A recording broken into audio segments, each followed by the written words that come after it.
So, sir, as you know, there are a lot of people who cannot afford expensive surgeries, and you know, the doctors who charge very less money or they treat patients for free, they are not that good. So I know someone in Pakistan who gets help from Jinn doctors, and he charges very less money, and he has treated patients who have very big illnesses and they couldn't get healed from anywhere else, and they got healed from there. And he deals with Jinn doctors. Okay, so he gives Taweez, and it has numbers on it, and he says that the numbers are actually Quran. Muhammad, tell me, is dealing with the Jinn and believing in Taweez shirk or not?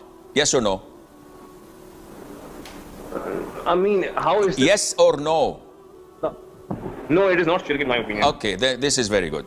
Jazakallah khair. I heard your question. Akhi, your opinion does not matter, because we base our belief not on opinions. We base our beliefs on the Quran and the Sunnah, and anyone who reads the Quran will find Allah Azza wa Jal scolding the Jinn and the humans on the Day of Judgment, and He's telling them, how could you collaborate and work with one another and take one another as allies? And this is shirk. And all scholars say that seeking the assistance of the Jinn and seeking their help is shirk. And logically, the companions, the greatest of all humans who had walked the earth after the prophets, may Allah be pleased with them all, none of them had a Jinn assisting him to work or to fight or to do whatever. So subhanallah, why would this Jinn come to your friend who's a Jinn doctor and he cures people miraculously?